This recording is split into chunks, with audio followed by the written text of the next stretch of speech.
would just fly off the ground. You climb out and level off, bring the power back, and pretty soon you're sitting up there 200 knots, and the airplane is just like a sports car, just really flying well. I flew the airplane, the F4U4, which is a little later model than this. The only thing that you can really tell is the F310 has a 3-bladed prop, the F4U4 has a 4-bladed prop. When I got my wings and the day Pearl Harbor, or the day the Korean War started, and that's a fact, the war started and I got my wings in Pensacola, and so I asked on my wish list to go to single-engine fighters, jets on the West Coast, and the Navy in its wisdom gave me props in Jacksonville, Florida. They were standing up squadrons for the Korean War. I went to Commander Atlanta, and I said, I went through jet training and I'm all set to go fly jets, and the guy smiled and he said, "Oh, Brian, you went to Jacksonville and you're going to fly Corsair," which really wasn't bad. I made a couple mid-cruises in the F4U5, and then we got F4U4s, and we were assigned to the USS Boxer in Westpac. We had 20 pilots and 18 airplanes. We were all day and night qualified, and believe me, when you land a Corsair on a straight jet carrier at night, you know you've really done something. And anybody that says they're not scared is either crazy or lying. We flew the Corsair was originally designed as a fighter. They found in World War II it was also a good bomber, so it became a fighter bomber. And in Korea we were a bomber. We didn't have the fighter capabilities against the jets. Korea, as you all know, is a pretty rugged terrain. There was volumes and volumes of flak and small arms fire. Everybody was trying to shoot you down. So we did, I think, 70% of my flights were Corsair support, where we were assigned a target where we would go report in to the airborne forward air controller, and they flew the SNG down low, and they deserve a lot of credit because they had a tough job. We would report into them, they would give us our target, they would say, we'll mark it with green smoke or red smoke, and you would see green smoke, and you would see green smoke, green smoke, green smoke.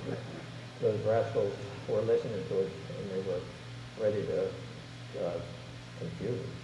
But anyway, we didn't get confused. And we supported the troops right on the front lines with machine guns, rockets, bombs, and napalm occasionally. We were pretty darn good. About 25% of our flights were strikes, where they would assign a bridge or a barracks or a training troop concentrations, supply lines, where we would go in and we would drop bombs on them, or rockets, or straight. Usually we would fly in groups of four or one called a division, or sometimes two divisions, all from the same squadron. We would be pre-briefed before we went from the air intelligence people telling us where the flak was, which was sometimes right. And we usually carried, I have my bomb book here, 1,500 pounds of bombs, guns loaded, and some rockets. We would carry a 1,000-pound bomb and several 100-pound bombs, plus the ammunition. Fortunately, when a carrier, I read this in a book, a carrier was deployed, they would, 10% of their pilots would not come back because of either getting enemy action or Brian, could you speak up just a little bit? Some of us old timers like to Huh? I, I still try. I don't know how to turn the volume up. But where is it? Why don't I just hold it like this? As I was saying, that usually 4 or 8 planes would go on a strike or a Corsair support mission from our squadron. The flights would last an average of 3 hours. We would double cycle on the carrier. So we got more flight time and a lot more to do than just fly around. Our squadron, we did not see any MiGs, although there was an ace Corsair pilot, but he was shore-based. The bad guys would send a night check Charlie around every night, old prop planes, Russian prop planes, just to drop a bomb or two, keep everybody on the alert, keep them awake. But this guy boarded on, was able to shoot down 5 of them at night, and he was the only ace. The Corsairs did shoot down 1 MiG, but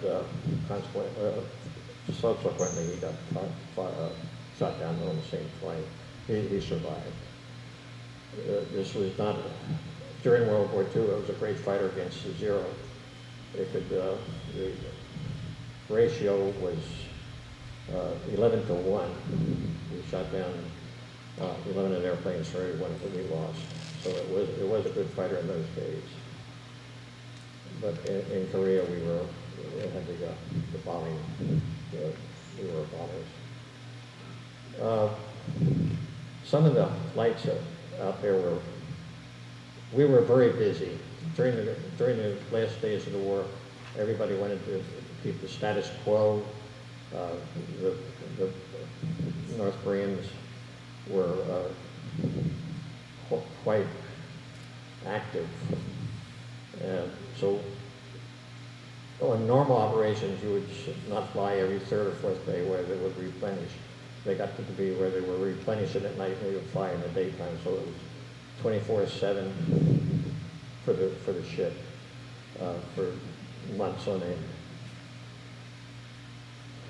I had several.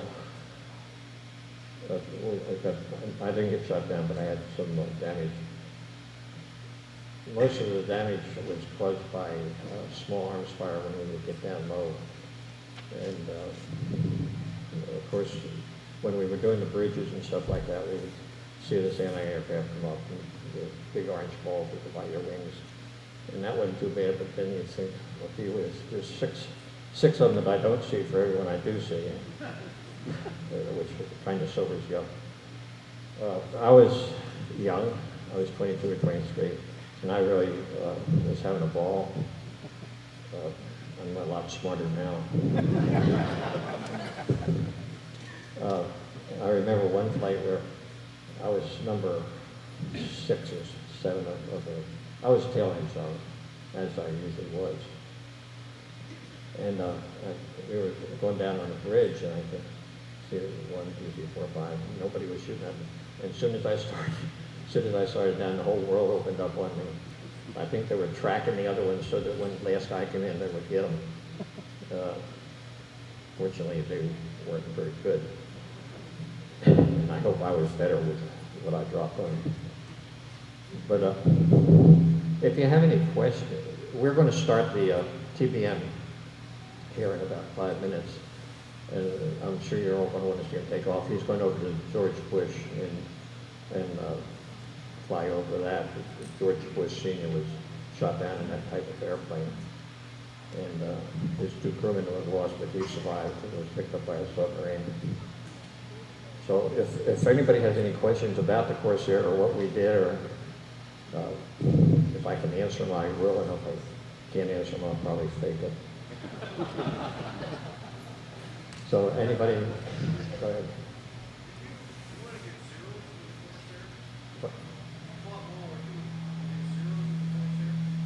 I can't hear. No. In World War II, I was in grade school.